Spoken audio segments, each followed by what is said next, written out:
While I was a student, I came up with the idea for Cobra beer. It came from a love of beer, but a complete dislike for fizzy, gassy, harsh, bland, bloating lagers, which I really couldn't stand. So I came up with this idea, why don't I produce a beer which I'll make in India, and a beer that has the refreshment of a lager and the smoothness of an ale and would go well with all food, and in particular with curry and Indian food.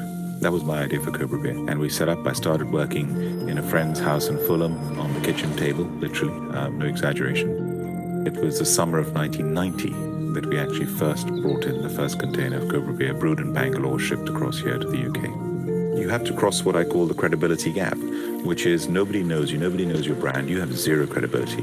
Crossing that credibility gap, why do people finance you, supply you, and buy from you when you're in that position of zero credibility? They do that if you have faith, passion, confidence, and belief in yourself and in your idea and in your product and your brand, which gives them the faith and confidence to give you a chance. I've been able to build a brand and build a business to cope with all the ups and downs, and having a great team has made all the difference. The word you come across more than anything when you start a business is a very short word. It's no. Do you want my product? No. Will you finance me? No. And you've got to convince people to say yes. And so it's tough from the very beginning. But the worst is when you nearly lose your business. I've nearly lost my business 3 times. What got us through it, I think every single time, more than anything else, was that one word, integrity. This country has given me the opportunity over the last 3 decades, from coming here as a 19-year-old student. And at that time, Britain was a sick man of Europe. At that time, this country had a glass ceiling for somebody who was a foreigner, where you wouldn't get to the top because you were a foreigner.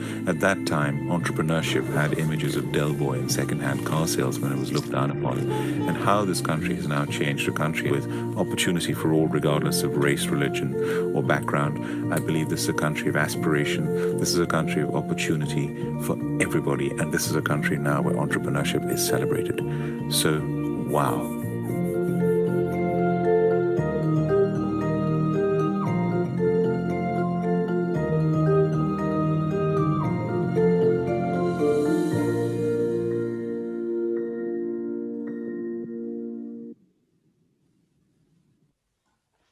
So hi everybody, I'm Mike Herman. I don't know if you can see me yet. I'm Mike Herman. I'm here on behalf of the Entrepreneur Hub, and we're within the careers part of the Professional Development Centre. Welcome to this year's Brunel Entrepreneurs 2020. I hope you enjoyed the video. Lord Billamoria was a great example of how a student takes an idea all the way to a business, now a multi-million-pound business. He also was responsible for founding and setting up the Innovation Hub at Brunel, which is now the Entrepreneur Hub. So there is a link with him. We're going to have some interactive polls today. Hopefully one should be popping up very soon. Yep, there you go. So we want to know a little bit about you, and there'll be polls throughout the session, and we'll give you feedback when you filled in those polls. Running through the agenda today, I'm very excited to say that we've got short videos from 4 of last year's presenters. They're here to tell you about their journey over the last period. They've all patented their products, and 3 of the 4 are dealing with worldwide sustainable problems, with water, with power, and with food. So I hope you'll find those really interesting. Following on from that, we've got 4 very exciting early stage entrepreneurs with us today. And they're here live, and they're going to be presenting to you about their ideas and their products. And towards the end of the session, you'll get to meet them in breakout sessions. So while they're presenting, you're very welcome to ask individual questions, and they in the chat, and they'll be put to them. But actually, in the breakout sessions, you can meet them as well in a more informal way with all of your peers and talk to each other. And hopefully at that point, you'll drop your videos, everybody can see each other, and it'll be much more informal. Before the breakout studios, there'll be a small appreciation of the entrepreneurs in the form of an award ceremony. So that's quite exciting. So one more thing is interspersed, there'll be some quite interesting bite-sized entrepreneurial tips. Hope you enjoy those. So with no further ado, may I hand over to the Vice President, the Vice Chancellor, Professor Julia Buckingham, CBE, to open our event. Thank you, Julia. Well, thank you very much, Mike, and hello, everybody. It's a really great pleasure to be with you this evening for this fantastically exciting event. And I want to start by saying a huge thank you to Mike and his team in the Entrepreneur Hub for the amazing work that they do to support all of you. So big thank you, Mike.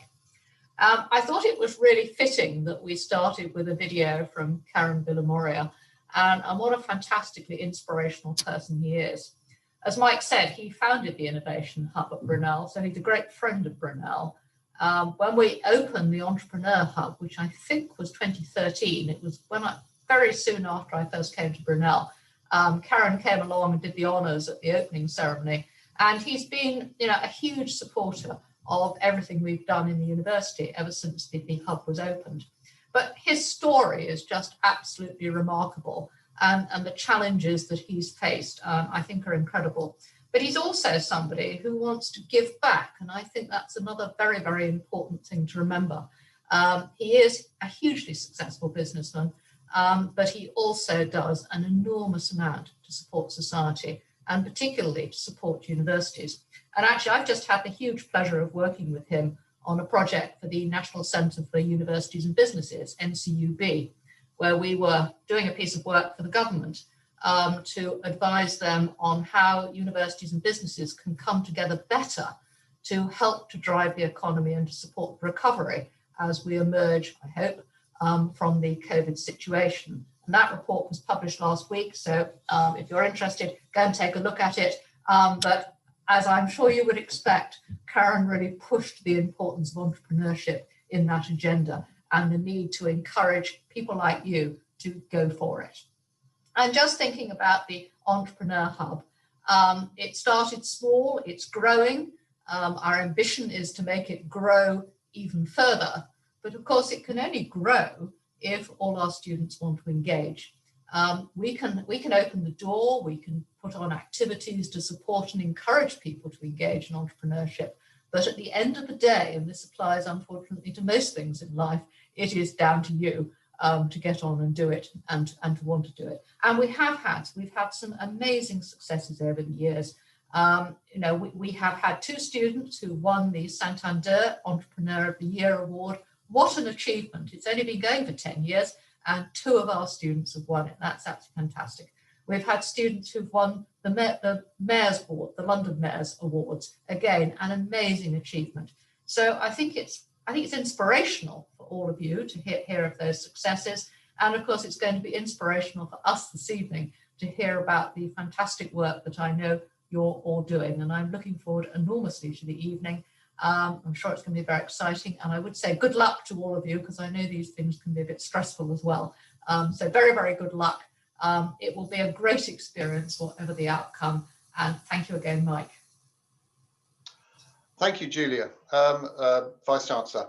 I'd like now to pass you over to Emily Arnold, who's a key member of our team, and we're able to bring this production with her support. She's done a tremendous contribution. She's going to tell you about the Entrepreneur Hub.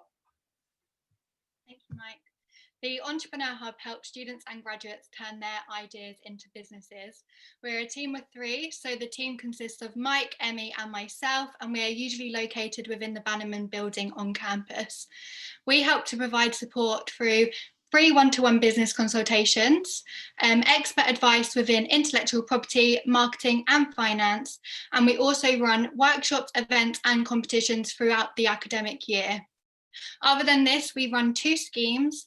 We run a self-employed placement scheme and a graduate entrepreneur scheme for international students. Thank you. I will now pass you over to Emmy. Thanks, Emily. As you may be aware, we hold this event every year to celebrate some of Brunel's finest entrepreneurial talent.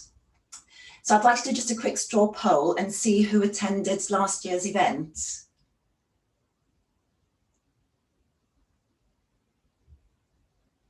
Oh, great. It looks like a fair few of you did. So many of you should remember last year's speakers.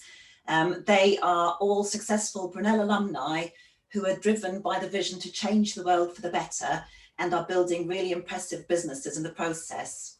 We caught up with a few of them and have a couple of short videos to share with you to show their progress.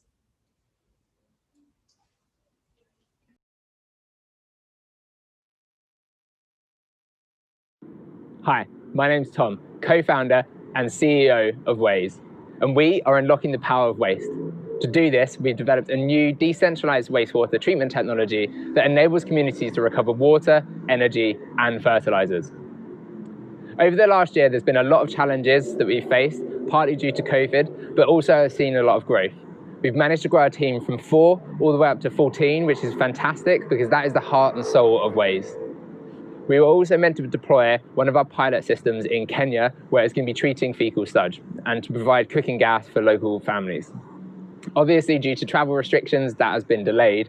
But to counteract that, what we've done is doing a second pilot here in the UK, where we're deploying it in a farm, comparing it to alternative technologies. This will enable us to get data back so we can then use that for our next investment round. We've also managed to see our first commercial sale, which is to another company working within the sanitation space, who are operating in Mozambique to provide schools and marketplaces on-site sanitation. So we've sold them their system, they're doing their first initial trials, and we're then delivering our next systems in January coming this year. Another challenge that we've really faced is actually trying to network. Because we're coming up to another investment round, networking is one of the greatest opportunities we have to get ourselves out there and get people to know about what we're doing. We've seen a lot of online networking opportunities, but they do come with new challenges and way to adapt to, rather than having the personal touch of being there, as I'm doing to you today, recording this video. So it has enabled us to try to look at ways that we can communicate our vision and our mission to prospective employees, but also to investors, so that try and get them on board and align with us and support us, so that together we can change wastewater treatment from a model that's financially draining to one that creates real value from the energy and the fertilizers that we can produce. Thank you, and good luck with your opportunities and your new ventures. I look forward to see what else comes out of Brunel. Hello everyone, my name is Vega. I'm the founder and director of a company called Mimica, and our mission is to radically reduce unnecessary food waste. The way we do that is that we make labels and other types of packaging that tell you exactly when food spoils to combat the overcautious expiry dates.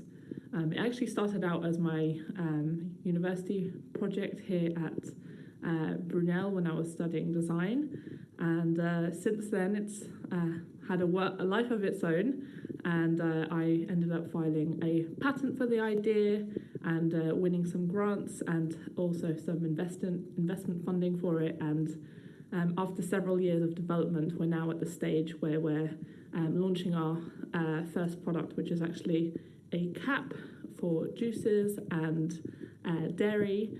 And I'm delighted to say that we have a list of customers waiting to use this as soon as that we can get this manufactured and into production. So really excited to see all of the pictures here today, and keep at it. It's not going to happen overnight, but if you believe in something and you're passionate about it, it'll be worthwhile in the end. Good luck. Hi, my name is Carlton Cummins. I went to Brunel University, did my master's back in 2014 in sustainability and design. Today, I run a battery company with my co-founder. We focus on building advanced lithium-ion batteries with sustainability in mind. We are focused on building products that are designed to be easily repaired, reused, and recycled to reduce waste and improve the cost for our customers.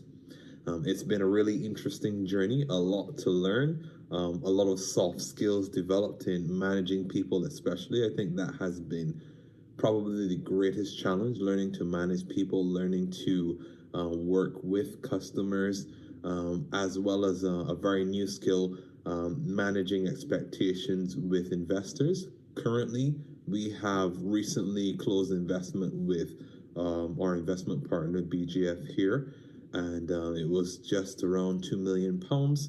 very rewarding, very challenging experience, but it definitely has been a wild ride that I don't regret. 2.5 million people worldwide live with a stoma, a surgical opening made in the abdomen, diverting fecal waste into an external ostomy bag. Current products only cater to the physical collection of output, but simply having a functional medical device is not sufficient. 25% of patients experience anxiety, depression, and even suicidal inclinations. My name's Stephanie Monty. I'm the founder and CEO of Ostique, and both of my brothers have Crohn's disease, a common prelude to stoma surgery. At Ostique, our patented tripart devices utilize material innovation for advanced functionality, such as improved skin adhesion and odor control, and tackles the associated mental health issues not currently addressed through customizable and attractive products, including skin tone color matching and a range of designs to suit a diverse range of patients from all backgrounds and ages. The last 12 months have certainly been challenging. The COVID-19 pandemic forced our partners at NHS hospital trusts around the country to stop all other research projects. So we had to postpone our clinical investigations and suffered serious delays. Despite this, we have made huge progress in other areas. We manufactured our newest generation prototype and have been conducting lab-based mechanical testing. We've almost completed our first technical file for CE marking as a Class 1 medical device, and we've had our first UK patent granted and filed our second utility patent. We've been expanding the Ostique team, bringing on notable new members, and we have continued building our wider community online. We've been featured in a number of publications and most recently won Elevating Founders Europe 2020, a highlight of London Tech Week. We'll be launching in the UK summer next year and have a lot to do between now and then. But despite the challenges, this journey continues to be an exciting one. And who knows, perhaps next year, if I'm asked to talk again, we'll be on the market and making a difference to people's lives around the world.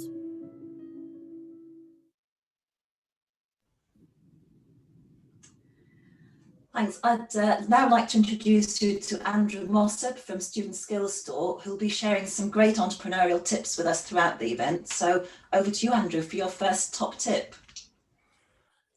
Thank you very much, Emmy, and lovely to be here. I'm really excited to be here. I've had the great pleasure of being able to support and work with the team in the Entrepreneur Hub for a few years, and I'm always blown away by the creativity and the passion that the Brunel students come up with. So I'm hoping, I've got a few tips for you this evening. We're going to play sort of some short videos throughout the evening. The odd one, I'm going to do some polls with them afterwards just to get some feedback from you. So without further ado, Connor, please can we play the first video? I wonder what you think these companies have in common. Interesting selection, huh? Well, let me give you a clue. They were all started by students when they were at university. Interesting. What about these companies? Some of the more observant of you will remember or recognise them from that programme Dragon's Den. But they all were rejected. Being an entrepreneur is putting up with a life of rejection. But don't forget, a few rejections may only hurt your ego, but a couple of yeses, there goes your business.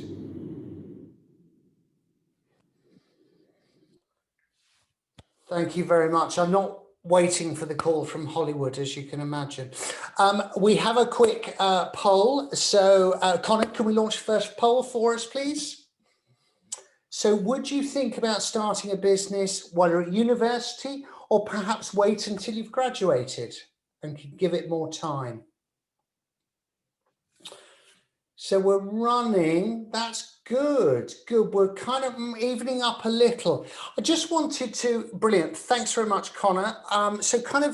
I would always encourage you to think about starting while you're at university. One of the beauties of the university environment is all of the support you're given and the support that entrepreneurs are given, the facilities you can access, the people you can access, obviously the great team in the Entrepreneur Hub. But also, and it's just something to think about, when you start to talk and you're interested in getting involved with companies outside the university, if you say you're a university student, you'd be amazed at how many doors open a bit sooner than they would if you were waiting outside. I'll be back a little bit later, but for now, over to Mike. Thanks very much. Thanks, Andrew.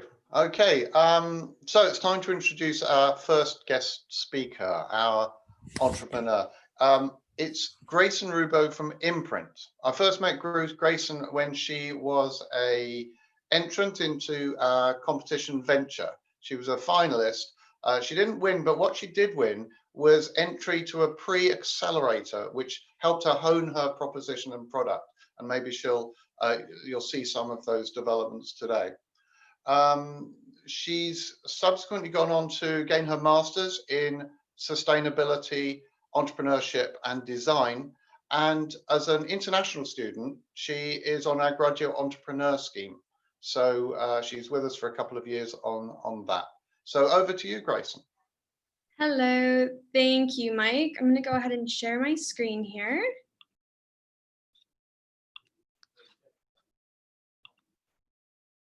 All right, hello everyone. As Mike said, my name is Grayson Rubo and I'm the founder at Imprint. I want to thank Brunel for welcoming me back. I remember 2 years ago I was watching this event and I saw all those amazing speakers that you just saw in the videos. I remember thinking to myself, like, you know what? In 2 years' time, I'm going to be them. I'm going to have millions of pounds of investment and everyone at Brunel is going to know who I am. And it's now 2 years later. I definitely don't have millions of pounds of investment, but Brunel has invited me back, so I'm doing something right. But today I'm just very quickly going to tell you about my business Imprint, how I got started at Brunel, how things have changed since I've left Brunel, and then I'll leave you with a few tips that have helped me kind of start this process. So Imprint is an online platform that uses mobile 3D scanning and 3D printing to create custom flats for professional women. And we're addressing quite a few issues within the footwear industry. So the biggest one by far is that sizing is not reliable. We know that between brands and even within brands, there is a lot of difference between sizes, and you really have to try on each and every pair. This is particularly a problem that for people that have foot conditions. So about 2/3 of us have some kind of foot condition, be narrow feet, wide feet, bunions, arch issues, some kind of condition which affects how shoes fit. And sizing is not a very good measure for whether or not those shoes are going to fit your condition. The other thing is we're seeing a lot of restrictions because of COVID-19 and being able to try on shoes in store. And then there's also a complete lack of sustainability consideration within the footwear industry. At the end of the day, people just want comfortable, stylish, and versatile shoes. And so we noticed that there is a gap in finding shoes that have a reliable fit, that are comfortable without sacrificing on style, and that also consider sustainability. So this is what Imprint is trying to address. Who knew? Ooh. Okay, so Imprint has custom fit. We also have a modular design, which is great from a style perspective because you can interchange parts, but it's also really important from a sustainability perspective. It's important because it allows us to reclaim materials at the end of the shoe's life cycle. So what we do is we recycle the plastic parts, we melt it down, and we turn it back into filament for new shoes. The way it works is a user creates their account online, they select their style, and then using their mobile phone, they scan their feet. That scan is automatically uploaded to their account, and then they go ahead and pay for their shoes. On our end, we use their scan data to build a 3D model of the shoe. We print out the skeleton, we assemble the upper material onto it, and then we ship it back to the customer. Admittedly, it is very early days. So I have been prototyping. I've just hired a team there's 3 of us now, and we're getting ready to do user testing and refining our prototypes with a hope to launch in summer 2021. So this project actually got started while I was a student at Brunel studying my master's in sustainability, entrepreneurship, and design. My background's actually in healthcare of all things. It's not in fashion, but I have really messed up feet. So I was just trying to make myself like a cute pair of heels. And it ended up being much more difficult than I thought it was going to be. And it became a bit of an obsession. So then I started taking this idea and applying it to all my different coursework. And I explored the business through my sustainability classes, my design classes. And then I reached a point where where I knew that I really needed some more skills. So I asked my course tutor for my optional modules, if I could go outside of the department and take a CAD modeling class. And you'd be surprised that at Brunel, a lot of course tutors are really open for you to take modules in other departments if it fits with what you want. So I did this. You can see my final project. I don't know how I didn't fail out of Brunel from taking this class, but it was really important to me to get the foundation in those skills.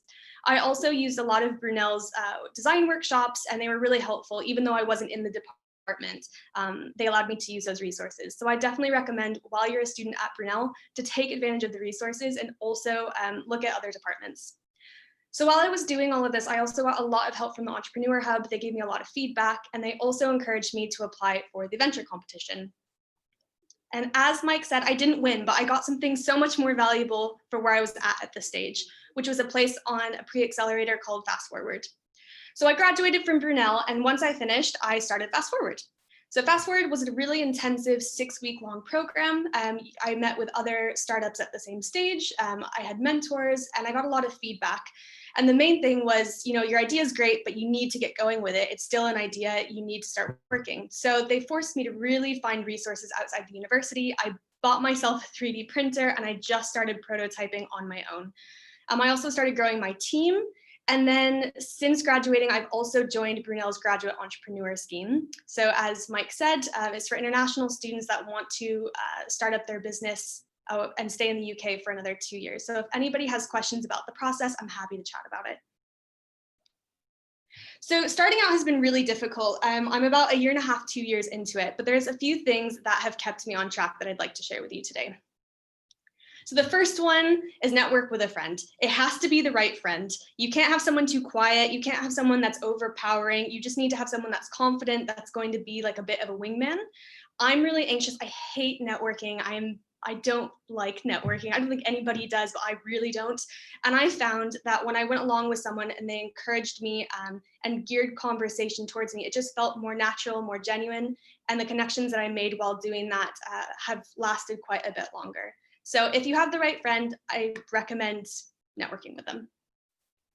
The second thing is sign up for things that hold you accountable. So, we've been in school our entire lives and we live on a deadline system. And as soon as you graduate, you kind of lose that. You lose that structure. And sometimes it's really hard to keep the motivation going, especially if you're starting to doubt yourself and you're working at the same time. And so one of the things that's really helped me is to sign up for competitions, sign up for grants, sign up for coffee with people, because to be honest, you don't want to look like a dumbass when you do meet up with people. And sometimes just having those strict things to follow through on, it just pushes your project along because it has to. So I recommend that. And the last thing is to grow your team as soon as possible. So as you get going with your businesses, you'll realize that you don't have all of the skills necessary to make this successful. And if you're a reflective person and you really want to have a successful business, you know that you need to start bringing people on. And I think that this also goes back to accountability. So when people are working with you and they're investing their time and their energy, you don't want to let them down. So you work harder and you invest your time and your energy. And it seems to move things along quite a bit quicker.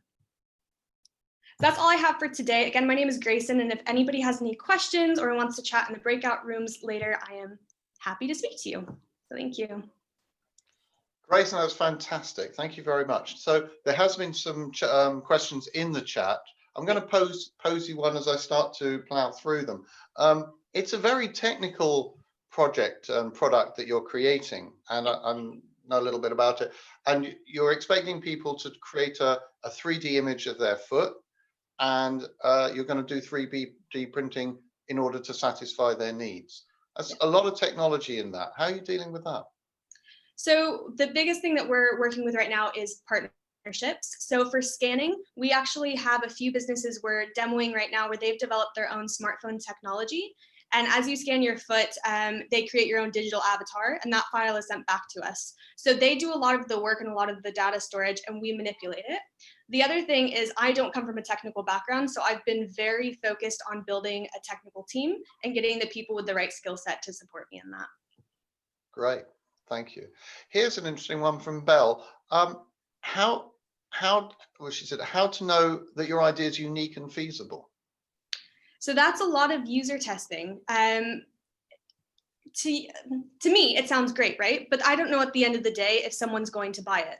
So what you really need to do is you need to know your market. You need to really target it and find out whether or not you're solving a problem. What are people's problems? And so a lot of that has been interviews, it's been focus groups, it's been questionnaires, and really collecting data to know whether or not it's a viable product that people want. Okay, here's one from Christopher. How far have you got with market testing, and have you had to change your direction? Ooh, that's a good one. We have. So we've done a few prototypes. I try not to get too technical here, but we've noticed that the way things are 3D printed sometimes doesn't necessarily work with how people walk, how their gait is. It's really great, but there's a lot of movement involved when you're walking, right? And there's also been a lot of concern around plastics and whether or not chemicals are leaching in, and how do you kind of affect design and or change your design so people trust it a bit more, because you don't see 3D printing within fashion very much these days, especially not when it's skin to plastic contact. So we've definitely we've used a lot of our user feedback. We've just gone through very initial rounds of testing. We're hoping to get more into it over the next 6 months, but it's been really useful getting user testing early on so that we don't invest too much time and energy and realize that this really isn't working. So it's been. Okay. So there's one from Claire, and it might be a bit early for you on this one, but Claire, if you stick around on the breakout rooms, I think you'll find some of the presenters who were in the films who have co-founders can help you. But the question is, do you have any specific tips to find people who could become your co-founder or team members? So I'm working on that. I have the same question. What I've done is I've reached out and I've tried to get some interns and people interested in the project. So we've started off with some initial working together just to get an idea of whether or not our personalities work, our communication styles work. So I think networking, sharing your ideas with other people and working on small projects together gives you a really good sense of whether or not they'd be a good co-founder. That's what I'm doing. If I'm wrong, I guess I'll find out in the breakout room as well. Okay, so here's another one from Sebastian. What's the success rate of scanning and printing a 3D model that actually fits? Ooh, that actually fits. So we're in the middle of testing that right now. I can't get you a definite number. It fits. It's whether or not it's extremely comfortable for long periods of time. And that's what we're not struggling with, but what we're testing. So give me 6 months to give you a better answer. So here's another one. How much funding have you had to put in up to date? Is it personal? Ooh, I'd say about £3,000. I have been bootstrapping a lot. I have worked my ass off and I've saved my money, and I have also groveled to a lot of my family members. Yeah, that's all I've got. So that's not a figure, but that's okay. That's okay. What market testing have you done, and what, if anything, has this revealed? So we've done a lot of user testing. I've realized, interestingly, when it comes to fashion, people say that they're interested in sustainability, but when it comes down to whether or not they'd pay extra for it, we're realizing that people just don't really care. Like unless it's about £5 difference, the vast majority of people that we're marketing to, it's not as big of a driver as we thought it was. That's been a really interesting thing, because we started this project looking at sustainability in particular and how 3D printing could address sustainability issues within the fashion industry. So that was big. There's been a lot of interest in the novelty of 3D printing. So people are really, really interested. And even if the shoes don't necessarily fit the way that they think they are, they think, even if the shoes in their minds are not the perfect fit, they would still be willing to buy it because they like the idea of 3D printing and using it as a conversation starter. And that has been really big for people. They're more drawn to the novelty of 3D printing than the sustainability aspect. So that's also been interesting. Grace, and it's time to move on. Thank you so much. It's been really revealing. Listen, everybody, there's an opportunity to talk to Grayson further on in the chat rooms. I can see that Stephanie is actually here, so she'll be in the chat room. She has a co-founder, so maybe she can answer that co-founder question. Hopefully she'll be in your chat room. So it's time now to move on to Andrew's top tip 2. Brilliant. Thanks very much, Mike. As you can see from Grayson, having a really great product makes a lot of sense. So this next tip is actually about when you're coming to think about coming up with a product. So Connor, can we play the film, please? Humans are funny things. We're habitual. We don't like change. So you need to demonstrate that there is a problem that needs solving and that your idea is going to make a real difference. So if you're trying to sell me a left-handed iron, why wouldn't I just take a normal iron and put it in my other hand?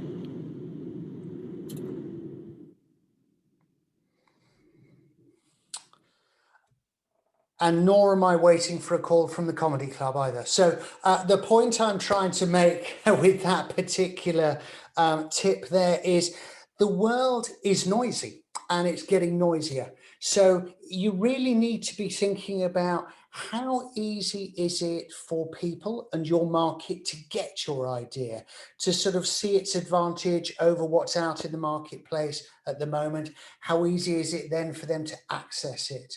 The fewer the barriers, the simpler those kind of things, the better and the more chance you're going to have success. I'll be back a little bit later for another top tip. Now I'm passing over to Emmy. Thanks, Andrew. I'm so pleased to introduce our next guest speakers, Joanna and Pav, founders of Lava. They're currently still students at Brunel and started working on their idea just recently during lockdown. They've gone from idea to London Mayor's competition finalists to winners of the national Red Bull basement competition and going on to represent the UK internationally at the same competition soon. And all of that in a matter of months. I'll let them tell you more about their exciting journey so far. But before we do, we just wanted to show you their winning entry to the Red Bull basement competition. On average, a single person uses 149 litres of water per day, 12% on showering and 13% on laundry. This usage dramatically increases with students who spend nearly an hour and a half in the shower per week. We surveyed students and found that doing laundry can be a difficult task while at university, with laundrettes often being overcrowded, too expensive and full of broken machines. Which is why we've designed the Aqua X. An award-winning portable washing machine for students that uses filtered shower water to wash clothes. The device includes a removable water tank, which can be placed on the shower floor like a mat. Once the tank is returned to the base, the water is filtered and used in the laundry process. If every student in London were to use the Aqua X, we could save over 1.7 billion litres of water a year.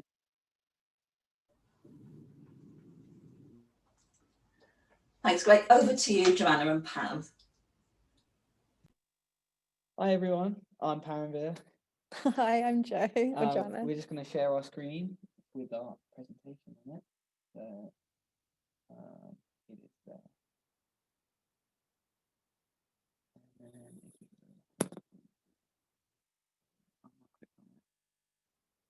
There we go.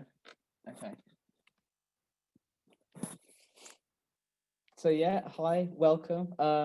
We are Lava, and as you saw from the video, we were set up to save water essentially. So we came across this statistic that kind of shocked us, and it was by Sir James Bevan, and it was that England is set to run short of water within 25 years, which again, I hope you can agree that is pretty scary. We formed Lava to try and obviously combat this issue and basically create solutions that we could obviously get into people's homes that would, help us out. And yeah, obviously we're students, so a student idea for students would be absolutely ideal, and that's where we end up with the Aqua X that you saw in the video. So the Aqua X is a small portable washing machine for students that will store your shower water and allow you to sort of collect it in the side mat, attach it to the side, and it will then filter the shower water. And then this filtered shower water allows you to, put in your clothes, wash it, and reuse. And it's all filtered, so it's all hygienic. The project initially started with a brief from the environmental company Hubbub. They had a competition called the Design by Nature competition. And obviously, as designers ourselves, we're both currently in our third year doing product design engineering. So as design students ourselves, we decided to give it a go and see what we could obviously design for them. They had 3 different briefs, one for fashion, one for water and one for air pollution. Obviously, we chose water, and their whole philosophy regarded making students spend less time in the shower, which is great, but obviously people don't want to spend less time in the shower. Sometimes, we want to relax, and obviously sometimes we just need to. So take this example here, I couldn't spend less than 5 minutes in the shower because it takes too long to wash my hair, and that's obviously something that I can relate to. So it's something that we obviously wanted to fix without having to force people to spend less time in the shower. We focus more on students. We found that there was a lack of financial incentive and responsibility, as everybody who's been a student knows, when you're on campus, you're paying one flat fee every term. You're not paying specifically how much water you're using. And when I went to my placement, I could specifically see how much water I was using as my bill went up and down. And that's the kind of financial incentive that students are essentially lacking. So we had to find a way to give this water that they were using some added value, essentially. We did our own little research into different things in terms of like daily and weekly usage for of water usage, and we found that there was a comparative amount between shower and washing machines, and we thought that's quite a cool thing that we can obviously combine. Is there a way to take the shower water, reuse it, and use it in washing machines, thus cutting out that water usage essentially? So we started a little under 6 months ago, and it started just as some initial sketches and ideation. And then we moved into sort of developing some CAD and doing some computer-aided engineering stress tests, as well as modeling some really simple card models just to get a kind of concept of the size and shape we wanted. And then we finally developed our final CAD model. And we are currently working with Red Bull to get a life-size looks like model built, ready for the December global finals. And this was where I obviously jumped in to try and do some branding and some graphic design. So you can see just a couple of examples here of logo iterations that we went through to try and get to our final lava, which is quite punchy, bright, in your face, and obviously quite eye-catching for students. So once we developed our product and we had our branding, we decided to start entering some competitions to get some funding and get noticed. So we started with the Hubbub Design by Nature, which was the reason we created the product. And we did end up winning Creative Innovator in the water category. We then moved on to the Mayor of London's entrepreneur competition that I think's already been mentioned. We actually managed to get to the finals of that competition. We didn't win, unfortunately, but we managed to get some great insights and experience through that, as we were offered mentorship through obviously both the university and the competition itself. So I think overall, from a business perspective, that competition was extremely beneficial to us. Yeah, we then we moved on to the Red Bull basement competition, which looks at students solving problems for students. So we came in and we ended up winning for the UK. So we'll be representing the UK in the global finals. So yeah, we just wanted to cover where we got some help along the way and some advice. So as I mentioned there, that you can get a lot of business support from the Brunel Entrepreneur Hub. So the Brunel Entrepreneur Hub will book meetings with you and talk with you personally, try and see where there's holes in your business and give you lots of tricky questions, because better that be now than, to a contest. We did also mention before the Mayor's Entrepreneur Contest was really useful. Through every stage you you got another workshop with professionals. So the further through you got, the more help you got and support you got. So by the end, we'd actually built up a lot of sort of business knowledge. We also got help on branding and presentation support from Andrew. Andrew was really nice. We were able to book meetings regularly with him, and it really felt nice to have someone on your side, especially as both of us were sort of second years on placement and we felt quite nervous about the whole thing. There's also so much community support at Brunel. So Emily regularly runs meetings of the last week of each month, and it allows you to network with other Brunel entrepreneurs, and that was really useful. There's also an entrepreneur society at university, which actually told us about the Red Bull competition, so we have them to thank for that. And there's also lots of help in terms of schemes as well. So when I first started at university, in my first year, I managed to get on a widening participation scheme in which Brunel funded an 8-week internship with a company. So I actually worked with Acceleron and Carlton in my first year, and that really helped me get an insight of entrepreneurship. We've also had help off our course. Our course has our sort of design has so many workshops, and they're currently supporting us in helping build the model with Red Bull. So on Brunel, there is absolutely loads of help to get started, really. Yeah. And yeah, that's it. We just want to thank you so much for watching and sitting through that. Obviously, we are having a networking session in the Q&A now, but obviously if there's any questions or anything that you want to ask, get in touch that you aren't able to now, please feel free to check out our website, our Instagram, and our email. Our email address is all on the screen there for you to take a look at.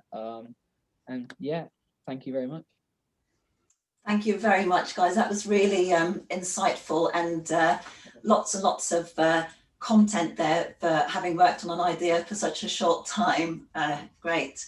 And just looking at the questions, there's lots of congratulations and lots of questions, some of which you've answered, such as where did you come up with the name Lava? So I'm going to ask you one of mine first, which is setting up a business is hard work for anyone.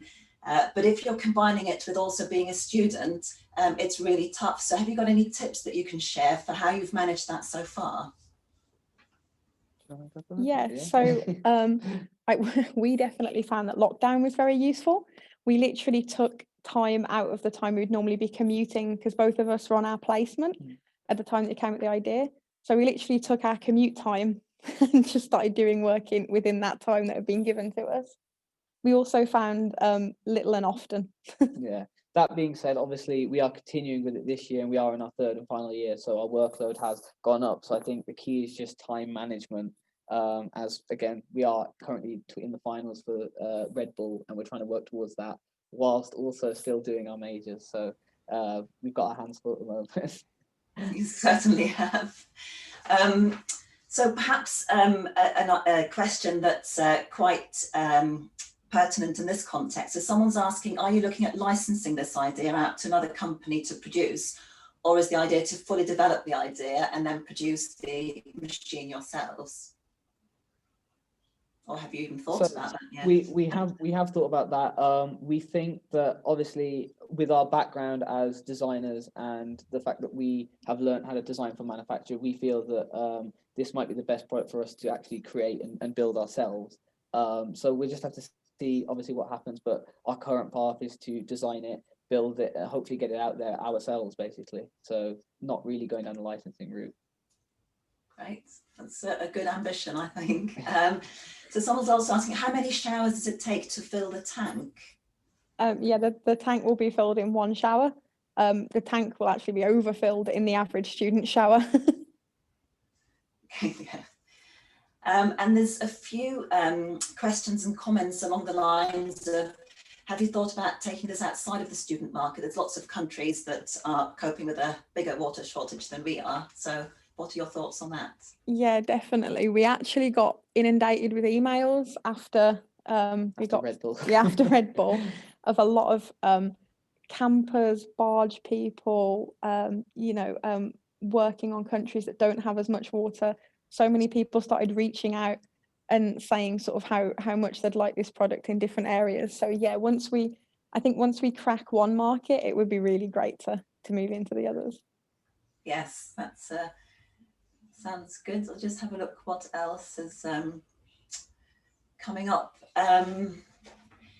Have you got any idea of the expected retail cost of your products when you launch? Yes, we do have a couple of ideas. We're hoping that it will cost, we're hoping to retail it around £65, which is actually cheaper than a typical student spends on washing for a year. They spend with Circuit, they usually spend around £100 a year. So with us, you'd be buying the machine for £65 in your first year, and then you'd just be getting the filters essentially every time you need them, which is maybe twice, 3 times a year, and they're only about £7. So overall, you'd basically pay for itself in the first year, and then every year after that, it'd be, again, essentially, as I put it, usually it'd just be gravy at that point. So yeah. That's great. Thanks to you both. And as Mike was saying earlier, if any of you've got other questions for Joanne and Pav, then please do ask them during the breakout sessions. But for now, I'll hand you back to Andrew for his next top tip. Thank you, Emmy. Thank you, Joanne and Pav. I was just actually reflecting, great people form great businesses. And I've had the pleasure of, spending time, actually not spending time with Joanne, Pav and Grayson. And I've not met any of them in person. It's funny, but it does to show you what can be done in a virtual environment. This next tip is about the importance of people. So Connor, take it away.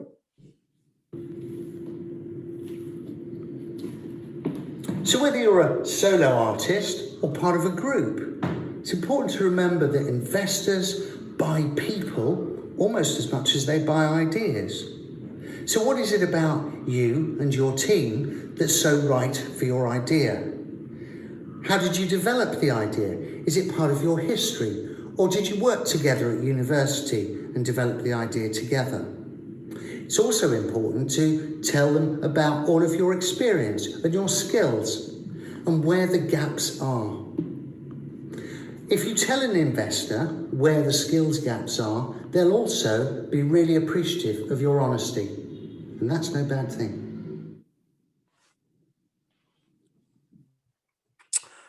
Before we go to a poll, for the younger viewers, those were records. It's how we used to play music. Okay, we have a poll. Connor, can you pop the poll up for us? If you were an investor, would you focus more on the idea or the people?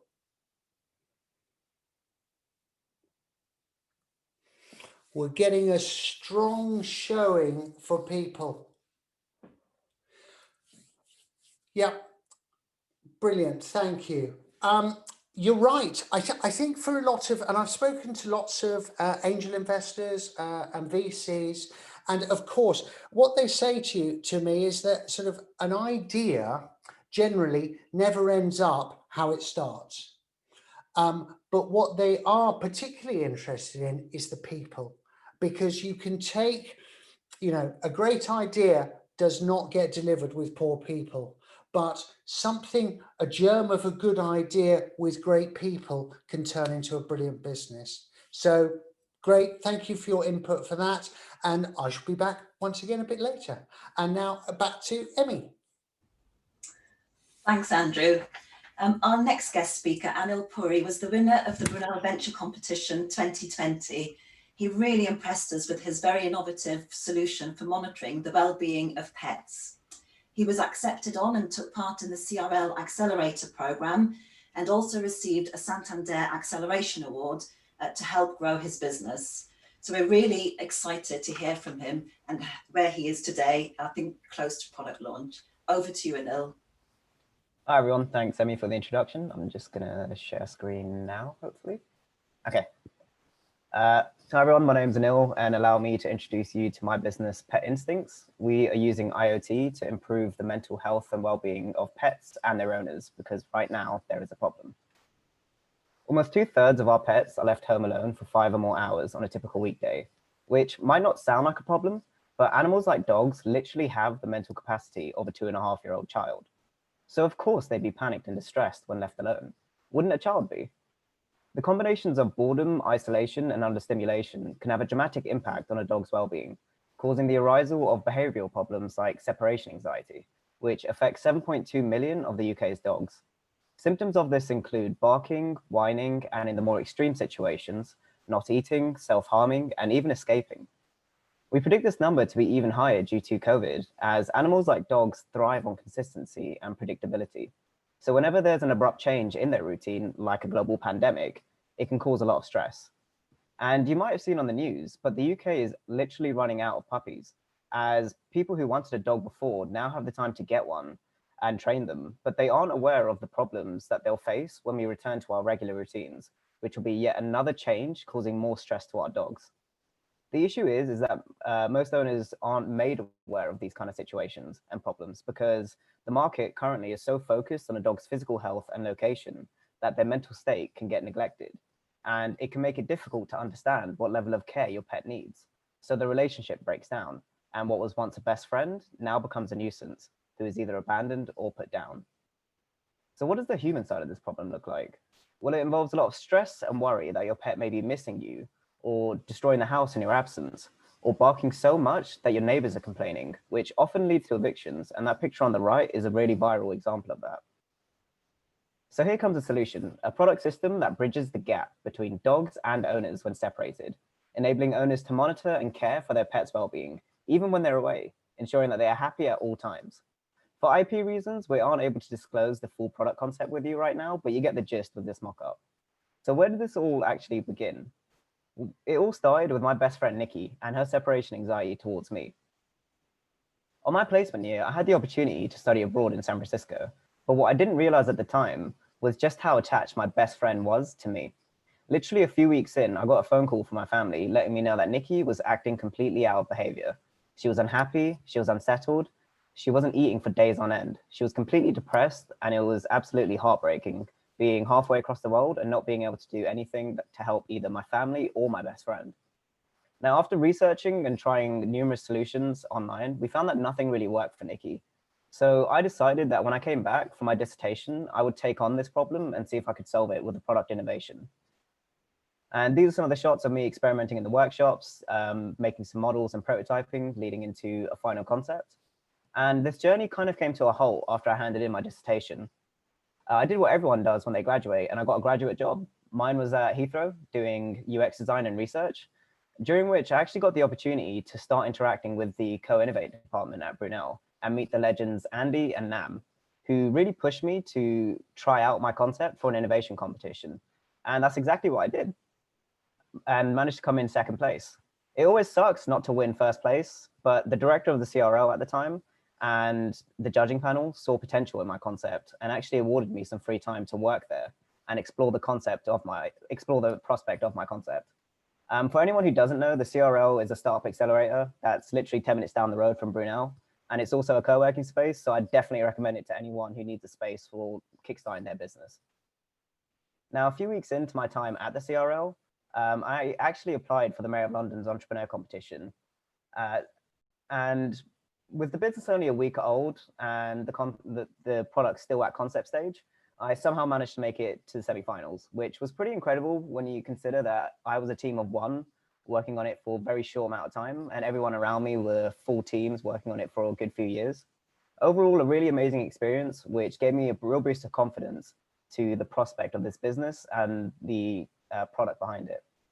Soon after which, I actually applied for the CRL Startup Accelerator program and actually managed to get on to their 6th cohort, which was a really incredible milestone for Pet Instincts, as it gave us our first pillars of funding and support, giving us the resources to test the viability and efficacy of our product solution, starting off by completely taking the concept apart and testing every single assumption and creating an ensemble of prototypes instead of focusing on the one final idea. Then moving on to interacting with numerous dog owners to understand the market, their pain points and their needs.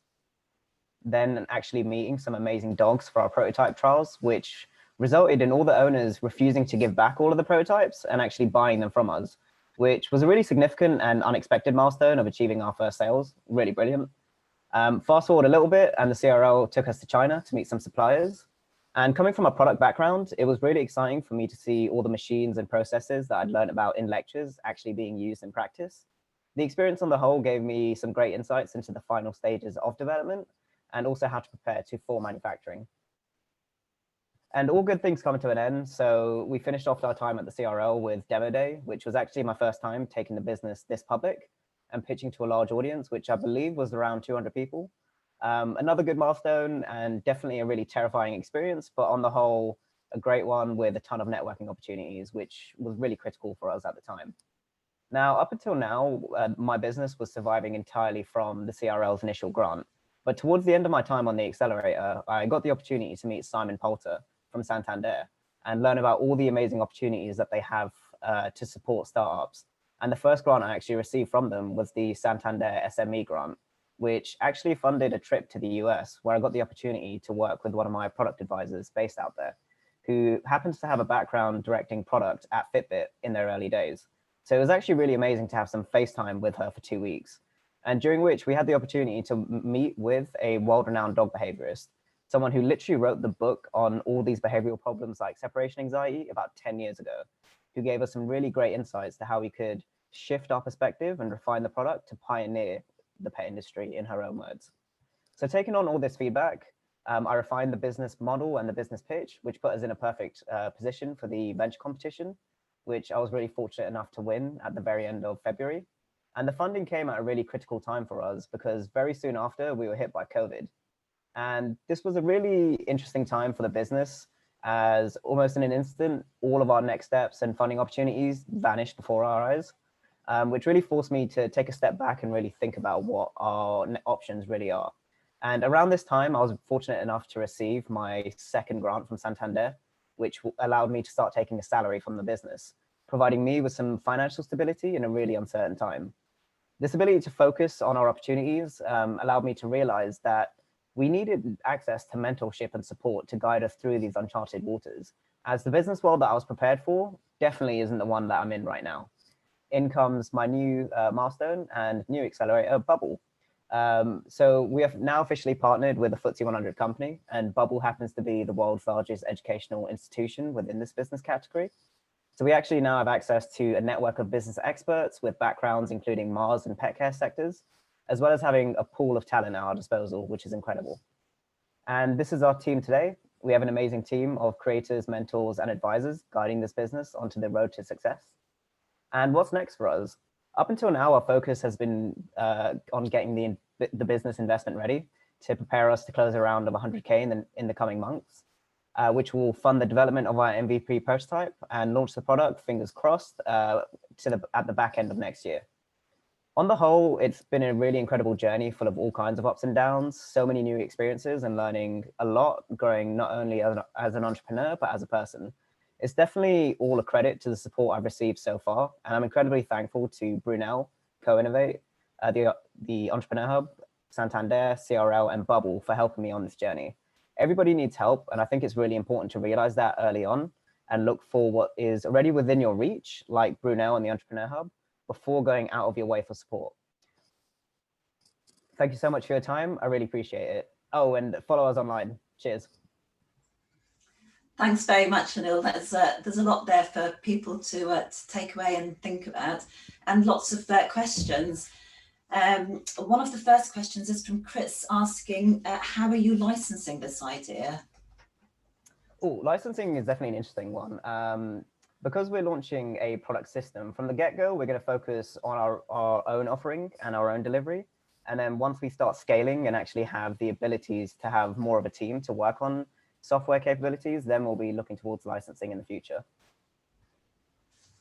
Great. Another question is around, did you have to develop an app for this solution? And if so, what did you need to take into account, or any barriers you encountered in developing an app? Yeah, finding out all of those problems right now. So yeah, we definitely had to develop an app. I'd say when it comes to, especially if you're making a product or a service from scratch, try and simulate as much of the experience in a quick and dirty prototype.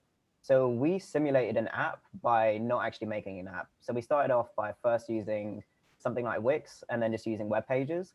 and using them as like dummy apps, because you could just create the icon for the homepage to save the website. And depending on what your proposal is, there's a lot of builders or builder kits that you can use to help you with that. And one that I learned, which I didn't actually know about in uni, is Blink, B-L-Y-N-K. It's a really incredible platform that you can use to essentially plug and play with hardware and make your own app with literally no work in coding. I'm sure lots of people will be making notes of that. We get that question all the time. Great, thank you. Also, what are some of the challenges of starting a business in the animal healthcare sector? Okay, with the animal healthcare sector, I think I'm very fortunate that in the last few years, if anything, people have become a lot more aware of the sector and treating it not only as a, let's just say, a, I'm trying to think of the best word, a luxury, but more of a necessity now. And it's definitely gone to show with the emergence and understanding of canine behavior. But within the pet sector in general, I guess with people who aren't necessarily pet people, it's first convincing them that this isn't a gimmick, you know, that animals feel. And then when you break down certain barriers, it's then about focusing on your delivery.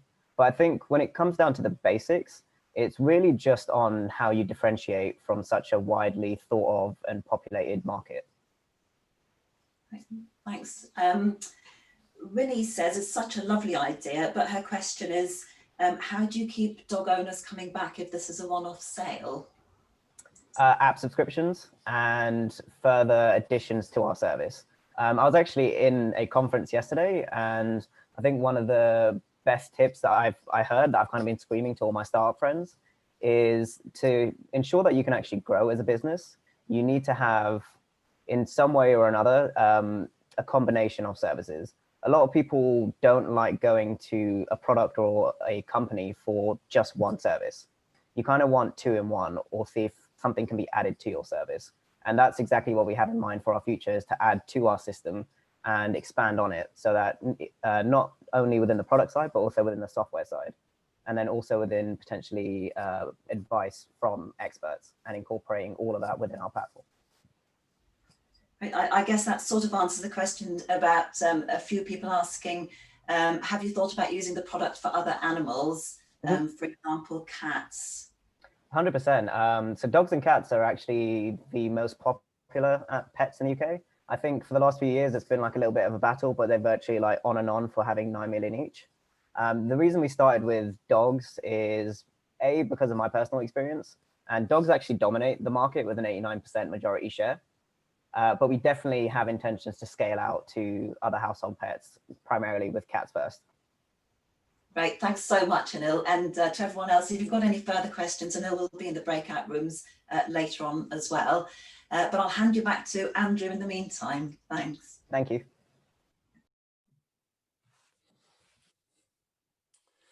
Brilliant, thank you. Gosh, it's really inspiring watching all of these young entrepreneurs.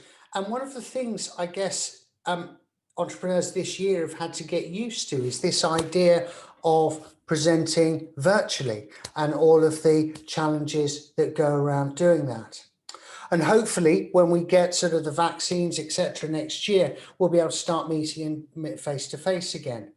But virtual presenting is here to stay. I think a lot of VCs, a lot of angel investors are going to continue to use virtual presenting as a form of just filtering out some people during those initial stages.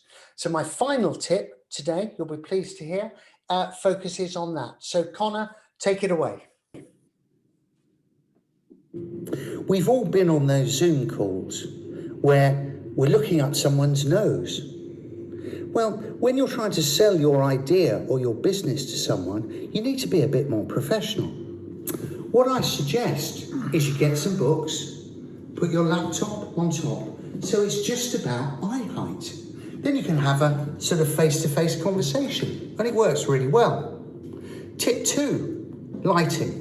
Make sure you don't have light behind you, otherwise you just look like a shadow. Have light to the side, a lamp, or natural daylight is perfect. Tip 3, practice beforehand. So call a mate, get practicing, and get ready for that big day. Hi John, thanks very much for giving me your time. Can we try and practice something? Thanks. Fortunately, that's the last one you're going to have to watch. We have a quick poll though. So Connor, can we pop the poll up? So for you, and this is a personal question really, what's the hardest part of online presenting for you guys? Is it getting to grips with tech and all the different variations, not feeling comfortable speaking to the camera, presenting from home doesn't feel right? Actually, it's quite interesting. So that comfortable feeling, yeah, sort of a bit mixed actually, isn't it? Cool, okay, thanks very much for that. Listen, I think practice is going to be a really important part of how you learn to do this. There's lots of stuff online for you to look at. We're going to be doing in the new year, we're going to be doing some sessions as part of the Brunel Hub, some skills training, and one of those sessions is going to be about presenting online, because it is such an important part of how you as young entrepreneurs are able to move forward. So thank you for that. That's the last time you'll see me, you'll be pleased to hear. And now I shall hand you over to Mike. Hi, Andrew. Thank you very much for that. I'm pleased to introduce our last speakers today, Albert and Clara, with their company OIMO. I remember a time when Clara was still a student at Brunel, and we registered the company of OIMO in Bannerman Centre in Brunel, in the Entrepreneur Hub, Innovation Hub at the time. So I'm delighted to have sort of been part of the form of its creation. Albert studied industrial design, and Clara was business and management. And since that time, Albert has patented his idea, and they won last year's venture competition. And Brunel has asked them and put them forward for 2 years running to represent our university at the Santander competition. And this year they reached the semi-finals. So once again, if you've got any questions for them, put it in the chat. And again, you'll get a chance to talk to them later. So over to you, Albert and Clara. Thank you, Mike. Thank you so much, Mike. There we go. Can you see my screen? Right, so well, I'm Albert, as you might have guessed, and this is my colleague Clara, obviously. Before starting, I wanted to thank Mike, Emmy, and Emily for putting this amazing event together, and just want to say how much potential there is with all these startups that some of them I already knew, others I just met for the first time, so keep it up, guys. Okay, so we'll start our presentation now. So OIMO, we're a new material startup which focuses on biodegradable packaging that nature can handle. The thing that inspired us to start our company was the 9 million metric tons of plastic which enter our oceans every year. It's one side of the problem. And the other side of the problem, which is the manufacturers, producers, and companies that use plastic, who are under a lot of consumer and governmental pressure to change to something else, who don't have a solution. So that's why we came up with our material, which is what we offer are scalable biomaterials, which are tailored to end client needs. They're biodegradable in seawater in less than 4 weeks and compatible with current plastic manufacturing machinery, which basically means that it's a plug and play solution and no heavy investments need to be made to adapt our technology. And we like to say that we're different from other current bioplastics in the market. And that's because there's a lot of kind of different opinions on bioplastics, and a lot of them are not very good because not all of them are compostable in every environment. So our main thing was to make a material which was compostable and marine degradable naturally without having to expose it to any certain temperatures for it to disappear. The other limitations were the higher prices and low obtainability associated with those materials which were more environmentally friendly. So what we made was something that was competitively priced and really easily scalable. So the way we work is we take our base material, if Albert wants to share it on screen, which is this palette, and we take ad hoc development projects for our end clients and make this material supply. We actually were lucky enough to be part of Climate Kick, who gave us software to kind of compare the difference of our material versus the normal LDP for can holders. And we figured out that we were able to reduce 50,000 tons of CO2 per client per year. And that's where we are now, but where we began was actually in Brunel. And Albert's gonna share that story with us. Yeah, so not normally that I get to share this story, but I'm pretty excited about doing it because I mean, it'll be quite relatable for many of you. So really my inspiration came with the plastic pollution, as Clara said, and the fact if we use something for 30 seconds, why do we need it to last for so many years? So conventional plastics have been given the wrong use, over-engineered for what we've been using them for. Single-use plastics, as you might know, the problem has arrived to all of us, and now we are all aware.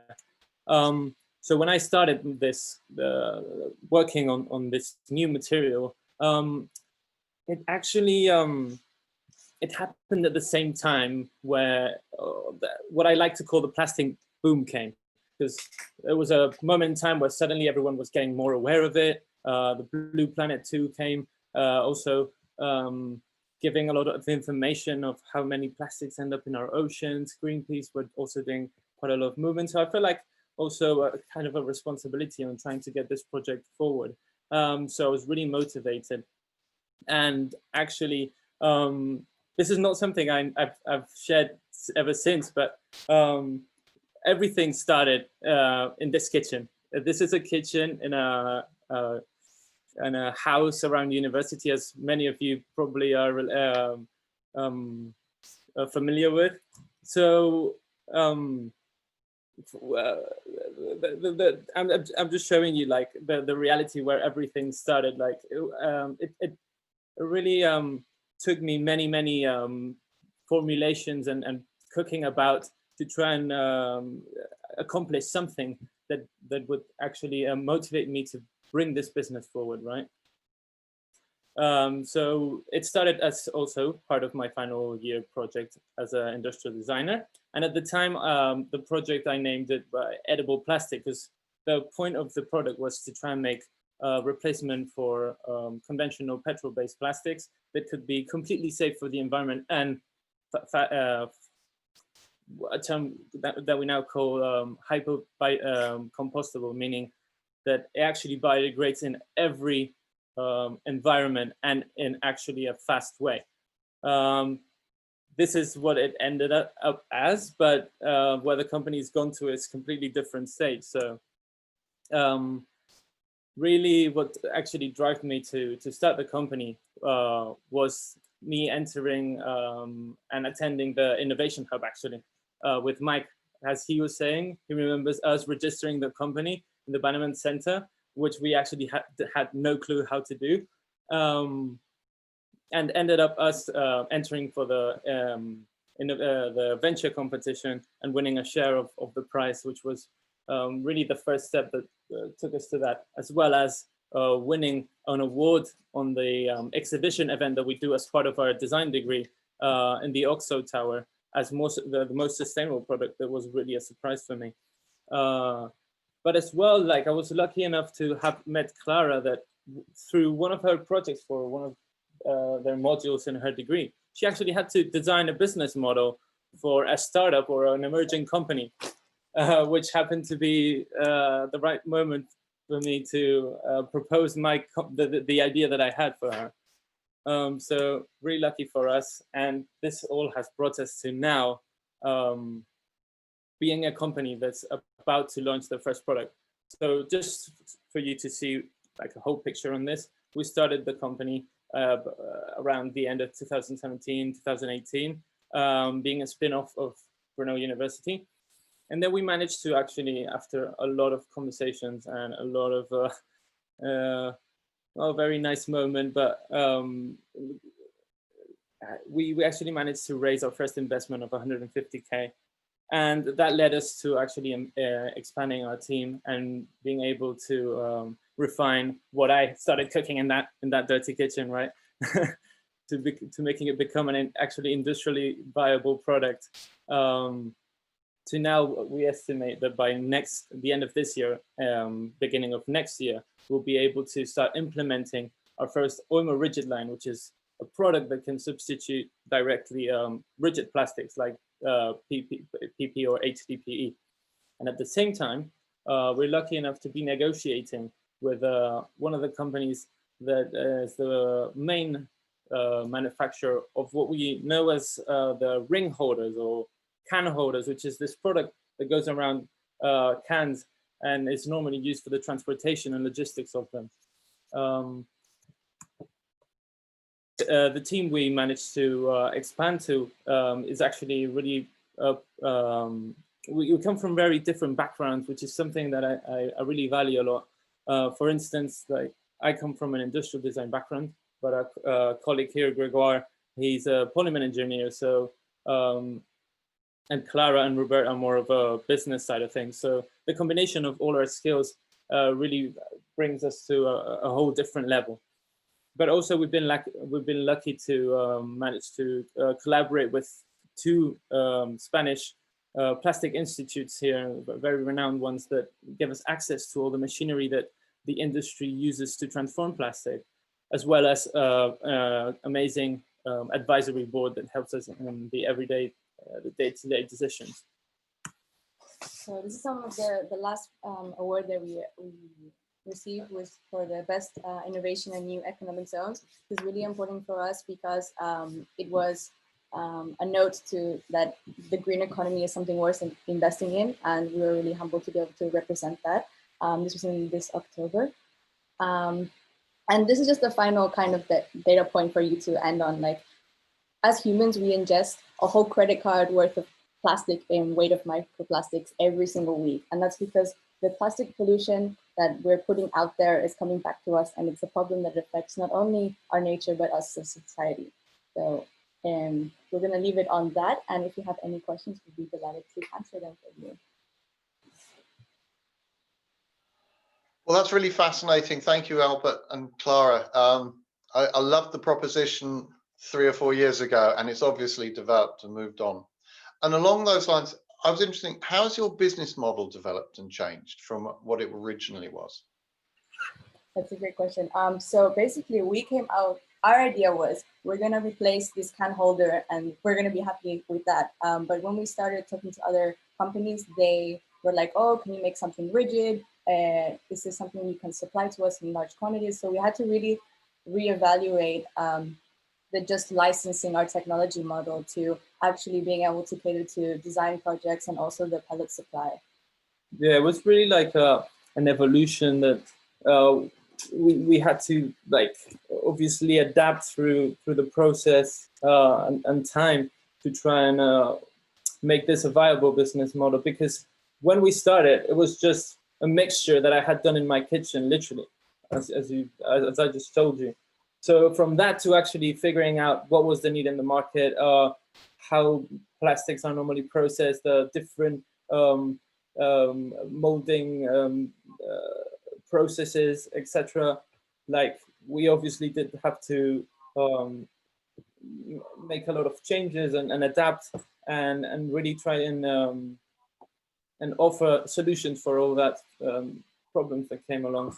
So yeah, it was really, we learned through the process of building this company, to be fair. Actually, I wanted to add that I was actually studying a master's on that time when I was starting the company. And I would like to say that, to be fair, I feel like I might have learned a bit more by doing this company than actually going into that master's, but I don't really know. Yeah. There's quite a few questions about the product, and don't feel obliged to answer anything that might infringe any of your confidence in your patent. But what substance is OIMO based on? Oh, I've just lost it. What substance is it based on? Is it starch? Is it that type of material? Yeah, so we like to describe our material like a polysaccharide-based mix, which we really don't use just one formulation, because what we do is we adapt it to every client's needs to try and reach different properties. So we tend to use products like starches at times, but we're also looking into other alternative materials, like for example seaweed and other like waste materials that we're also looking into to make our product more circular. So here's an interesting one about its properties. Rematerial, how does it handle heat? What is the maximum temperature it can handle? Is there a potential for frozen food packaging that can handle going into the oven? So in terms of heat, our product is processed at about the same heat as PP. So we don't really have a problem with reaching high temperatures. The only thing I would say for this question is we haven't really tested yet going into very low temperatures. So that's something that we still have to look into.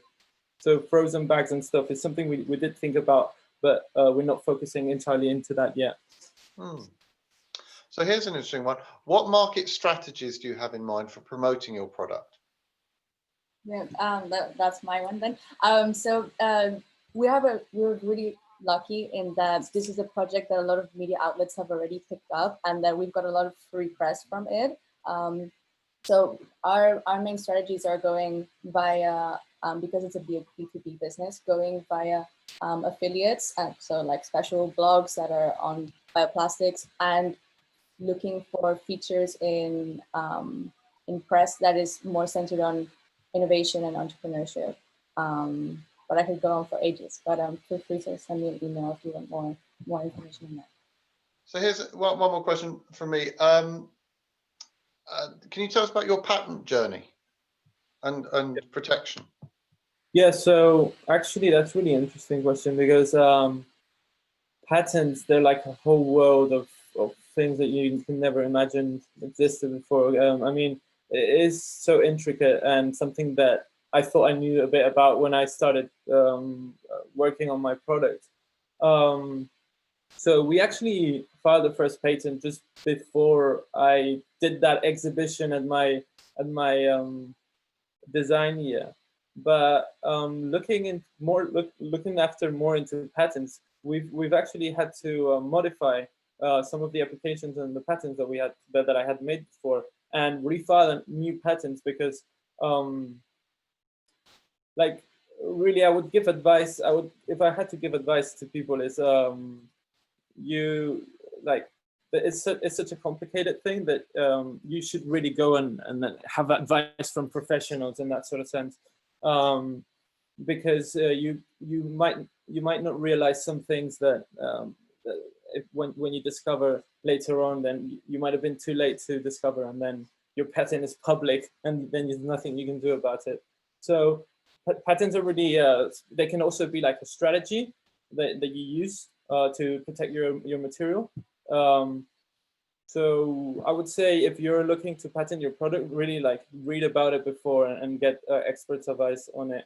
But yeah, the patent we did a first international one, and then we refiled it at a European level later on. When we had a product more ready for industrialization, because the initial product I tried to patent was still in a really early stage. But yeah. Please, if you're thinking of patent, go and talk to someone who knows about it. Thanks very much, Albert. That's good advice. Yeah, it's again something that a lot of the students we work with face, is the whole patent question: when's the right time and how to go about it. Just as a final question, there's a related one on, if you have a patent, are you happy to partner with partners in other countries and share the technology? So this is like a case to case scenario. We are really picky about who we partner with, because it's kind of like getting married to the person, right? You're sharing them all of your information, your tech. You have to have a really good working relationship with them. So it's something that we are exploring now, but I think it's like a whole process. And we have got to a stage where we thought it would be a good idea to partner with certain people, and then we said, you know what, I don't think it's going to work, and that's totally okay. I think you have to really stick with your gut instinct on that, because especially if you're a tech company, because you know your know-how and your IP is something you need to be able to protect and also share in the right way. Yeah, but then also that I wanted to point out, you always have to find a good balance between not saying anything about your technology and not sharing anything, to being able to share something so that people can get started with working with you and start and understand. Sometimes we're very scared to give any sort of information on our product, and sometimes you just have to throw yourself out there. And thank you guys, I think that's great. Thank you very much for your contribution. It's now time to move on to the more glamorous part of the event. So I'd like to invite the Vice Chancellor back to present some awards for outstanding Brunel entrepreneurs. And you have got amazing innovations, and you're tremendous entrepreneurs. So I'm really support this. Over to you, Vice Chancellor. Well, thank you very much, Mike. And gosh, what an inspirational session. It was really absolutely fantastic. So many, many congratulations to all of you. I think you're all brilliant. And I should say a big thank you to Andrew too for all those very, very valuable tips. Andrew talked about virtual skills, and my gosh, they are important in the days that we live in. So one little tip from me, when you buy your next PC, if you use PCs, or indeed your next laptop, look very carefully where the camera is, because the one I'm looking at the moment, the camera is right at the very, very base of the screen. And that's a really bad place for it to be, because we all want to talk to people. You naturally talk to the picture you see on the screen. You can't do that on this PC. Anyway, we will battle on regardless of my PC. And what we're going to have now is a virtual ceremony to present those outstanding Graduate Entrepreneur Awards. And I should say we haven't practiced this, as Andrew advised. So hopefully it's going to work. But the idea is that I present this lovely award to each of our winners.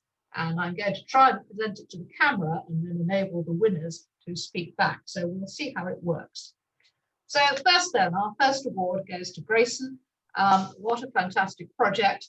I'm sure our mothers all told us when we were teenagers that badly fitting shoes are the path to hell. Mine certainly did. And I'm sure a podiatrist would say that as well. So a really, really great project. I hope it goes as well as it looks as it's going to go. Many, many congratulations. And here is your lovely award. Thank you so much for inviting me to speak today. I really appreciate it.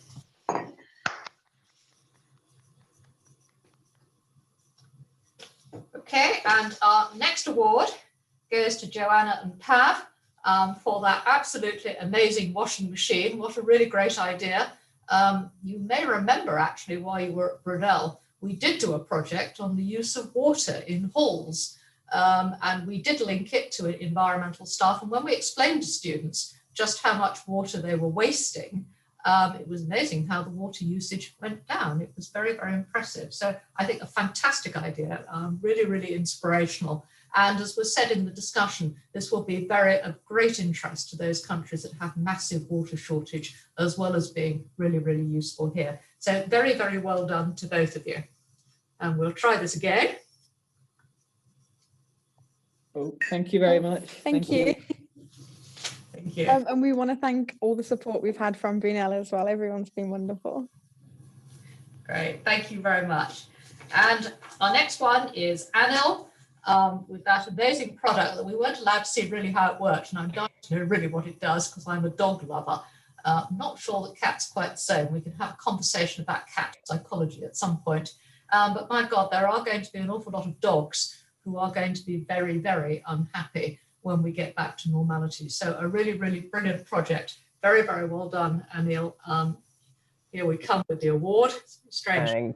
Thank you so much. Thank you so much for the kind words, and cheers for the opportunity to speak today. Thank you. Thank you. And last, but absolutely by no means least, Albert and Clara. Fantastic project on bioplastics. And anyone just looking at that photograph that you showed, it just says it all. And if any of you have been lucky enough to go to some of the beaches particularly in Southeast Asia, you may well have seen horrendous things like that, which are really just a ghastly shock. So fantastically well done to both of you.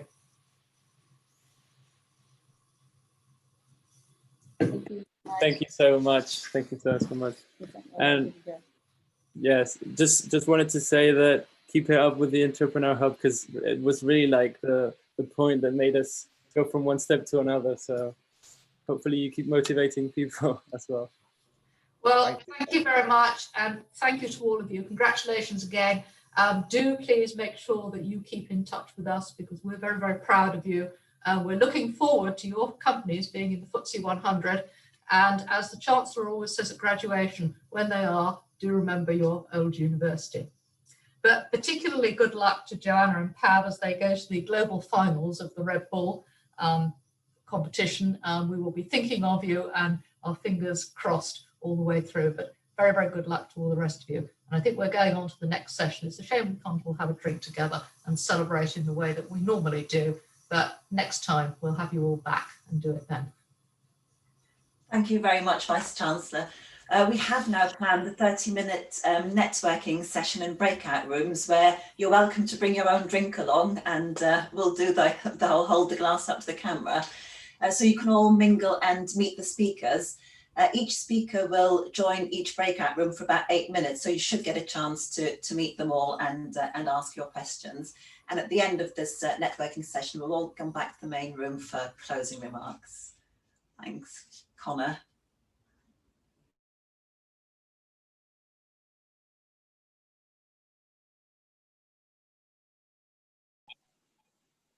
So is everybody back? How many people are here? Oh, there's 62 of us.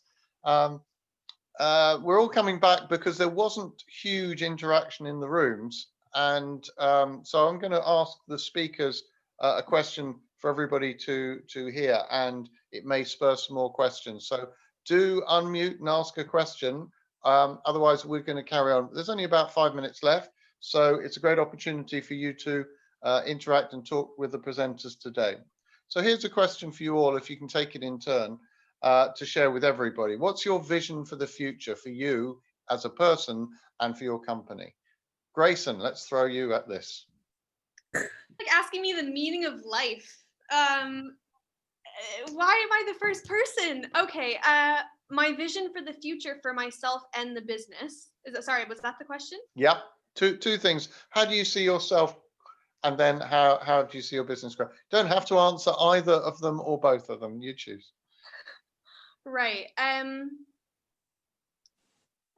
I see myself finally figuring out 3D printing. It has been quite the journey. It is a new technology within reason, and I want to be at the forefront of it. I think 3D printing has a lot of interesting applications, particularly from a sustainability perspective. And that is something that I really want to push. I want to be making 3D printing more familiar, more mainstream. That's my greater vision. I want to be. So take the business. What would the business look like ideally in 3 years' time? I'm going to ask everybody that one. Right. Okay. It's going to be making money, hopefully. It's going to be making millions of pounds. Yeah, yeah, that's where I see it. This was not a very good answer. I'm so sorry. It's so generic. It's fine. It's fine. Joanna, Pav. Hi, so it's business in 3 years. This was a question that was actually asked in our breakout room by Emmy, and I think what we were going for is essentially, as it's a sustainable product, it is an environmental product that we have. We'd like to develop the company, get our product out there within the 3 years, and have people obviously using the product. But I think a broad goal or overall from that is we want to see some real change, hopefully. So we started our presentation off with the statistic of England is set to run short of water within 25 years, and hopefully by the time our product is out and in 3 years' time, that statistic would have changed, and we would have obviously a lot longer, and we would have prolonged the life of water, really. So yeah, big change what we're hoping for in 3 years. Okay, and then Neil? Okay, so 3 years. By 3 years, we would have hoped to launch the product, sold quite well within Europe, and be international, and be on the stepping stones of getting prepared or preparing for expanding out to other animals. So that's business, and that's like on the verge of becoming somewhat of a leader at that point. In terms of personally, I guess I just want to make sure I'm still happy. The entrepreneurial journey is incredibly stressful, and doing a business surrounding mental health, I think I've become very aware of how important it is to make sure that you're happy every day that you're doing what you do. So yeah, just that really. Thanks. And Albert and Clara. Hi there.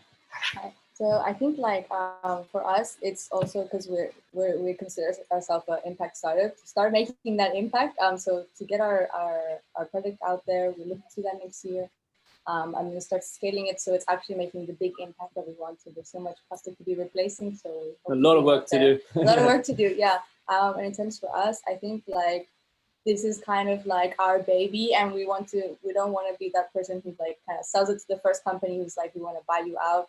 It's something we want to stick with and grow. And make sure that people use it. Exactly. Yeah, I think that's it. And just adding that, yeah, for me, like I've been waiting for a feeling since I started this, and it is the feeling of going into a supermarket, seeing a product over there, and being, oh shit, look, that's my product there. Because I think a lot of designers also like when you're at university, and that's like one of the dreams, right? But because also seeing that there will mean that I've managed to like give a little bit of my effort, into trying to make our world a little bit more livable. Thank you. We do hope that everyone has found this event very inspiring. And if it has inspired you to start your entrepreneurial journey today, I have a few reminders of what's to come within the next few weeks that will hopefully help you to get started. So I'm just going to share my screen. So next week we have our Sector Spotlight Week, which will consist of one workshop every single day at lunchtime, which is going to help you turn your idea into a business, and so that you can become your own boss. So as you can see from the screen, we will be covering a wide range of topics, all the way from ideation to writing, sales and marketing copy. So that will be taking place next week. And then also next week, our Venture Competition 2021 will launch, where you can win up to £10,000. And as you've heard today, 3 of the speakers did actually either win or become a runner-up in the competition. So it is a really, really great point to start at. So yeah, this will be launching on the 25th of November, which is next Wednesday. And also, just to mention, as you can see from this slide, we will be running a lot of workshops in conjunction with the venture competition this year. So our first business model canvas workshop will take place on the 2nd of December. So that's super, super soon. It's in a few weeks. Please note, you don't have to want to apply to the venture competition to attend the workshop. You are welcome to come along if you don't intend on applying. But yes, if you are going to apply, we recommend coming along. So I am just going to unshare my screen. So we just want to say a huge thank you for attending this year's Brunel Entrepreneurs 2020 Latest Innovations Unlocked event. We do hope that you have found it as exciting as we have. And also a huge, huge thank you to this year's outstanding entrepreneurs, the Vice Chancellor, of course, and Andrew for making it as inspiring as it has been. So yes, I think that we are just going to send out a quick poll just so that we can gather some feedback. But I think I've covered everything. Please note, I will send a follow-up email, which will include the links to the venture competition as well as the workshops next week. So if you do want to sign up, please do. It's going to be a really, really great week. So thank you, everyone. Good luck with your entrepreneurial journeys. Do get in contact if you would like some help by contacting hub@brunel.ac.uk. Good luck, stay safe, and bye from us. I'd like to thank the whole of the team and also, of course, Connor, who behind the scenes did a tremendous job for us. Thank you, everyone.